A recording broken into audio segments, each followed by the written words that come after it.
Hello everybody, Vagabond here, and it's been ages since I did a commentary. I know. The main reason for this really is because I started getting into these commentaries just to fill up time when I was bored. I had nothing productive to do, and I'd always like to be doing something productive. Don't know if any year like that, but over summer I got guitar and I've been teaching myself that, so that's kind of taken up a lot of my former YouTube time. The game that you're watching here, if any of you don't know, is Infamous Second Son. It's, in my opinion, I think it's the best game that's come out on the PS4 so far. It's amazing. Like, I don't know, like YouTube probably uh, compressed the shite out of this video, like, and you probably don't get the quality. But if any of you have played games like Killzone Shadowfall, I swear the graphics are actually that good. Just it's not as evident because third person game. Third person games the graphics aren't quite as impressive as first person games.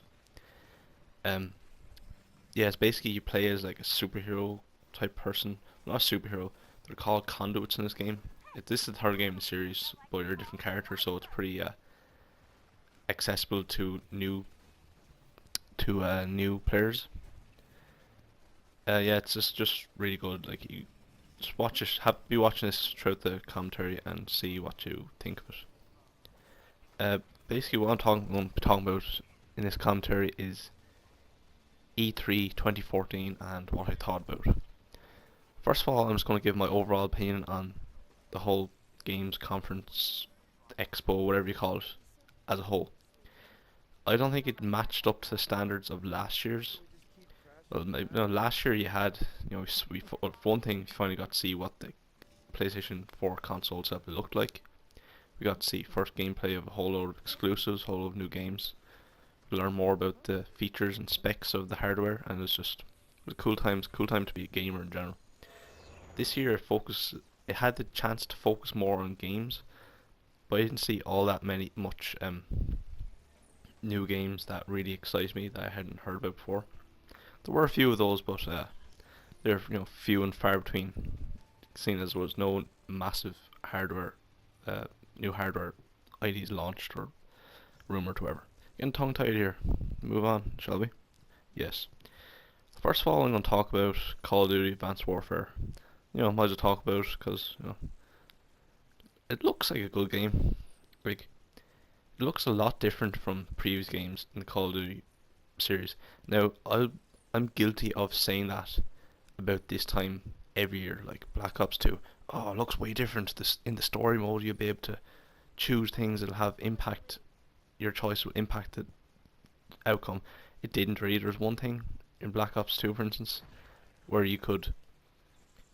I know one thing you did impacted on whether one character would have a burn on his face for the rest of the game. That's it. Like, actually, speaking on games that where choices matter, you can make choices in this game. Like you can be good or evil. I played through this. This is my second playthrough you're seeing here.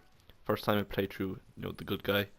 If all the attacks you'd see would be blue, if that was the case, but I'm playing through again on the evil. You have different missions, different everything. I'm not sure about the outcome, haven't cleared on evil yet, but on Infamous 2, the outcome's completely different. I won't spoil it. It's very good.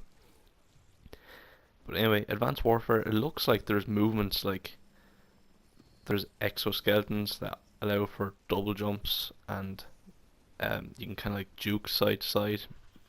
If all that's implemented into multiplayer, it'll be very interesting. A whole lot of new skills to acquire. It looks like it's actually run on a new engine for the very first time. They've said that, for Ghosts, oh, brand new engine, and it just wasn't. It's just like a revamp. I don't know how many of you know this, but the Call of Duty engine, I think it runs on the Quake engine. That's a PC shooter game from like the 90s. So that's how much Activision has invested into the series that generates them billions every year. Anyway, next game I'm going to talk about is Battlefield Hardline. Uh, it's an interesting concept, Battlefield in a cops and robbers type scenario, but it's just reskinned Battlefield 4 in my opinion. Like, first of all, the movements genuinely do look different. It's by a different developer. I can't think off the top of my head who it is. Probably should have researched that beforehand, but however, I don't feel like doing it now. No. It's not by DICE. Oh, Visceral Games.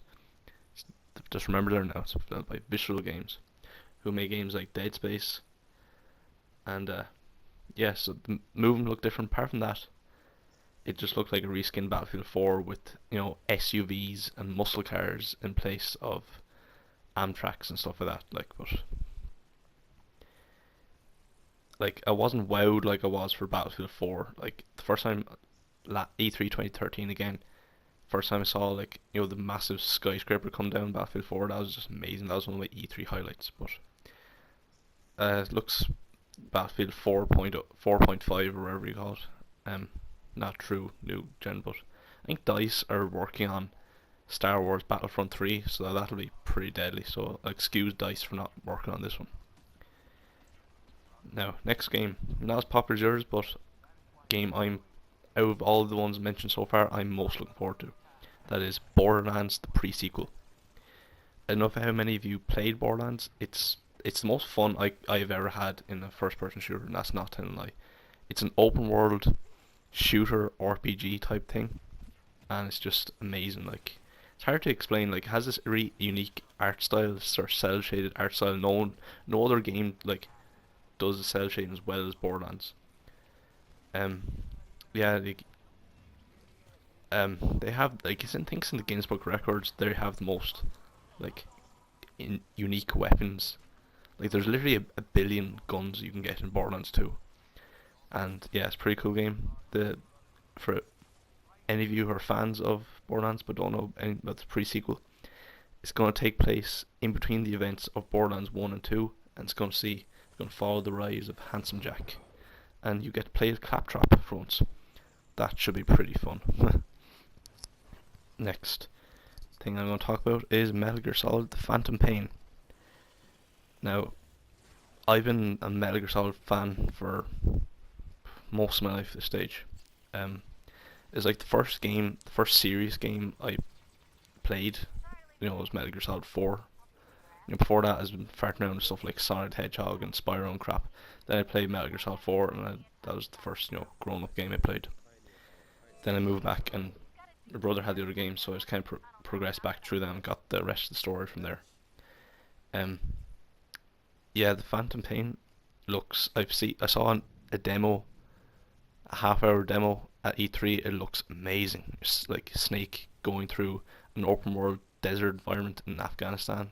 Shows things like he's on a horse and you can hide by shimming over the side of the saddle on the horse.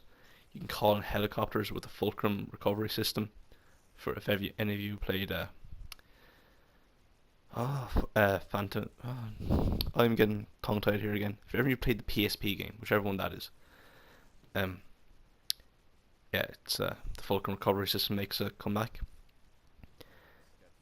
All in all, just watch it. It looks amazing. It looks 10 times better than Ground Zeroes. Ground Zeroes, if you're a Metal Gear Solid fan, you'd loved it. I loved it. It was too short for 30 quid, I timed myself the first time playing through the main mission.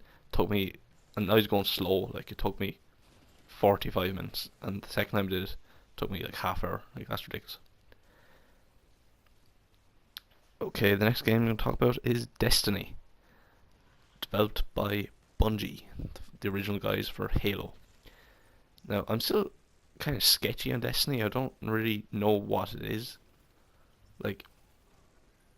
But I do know it looks cool, whatever it is. Last year, at E3 last year, we were showing demos of open world game.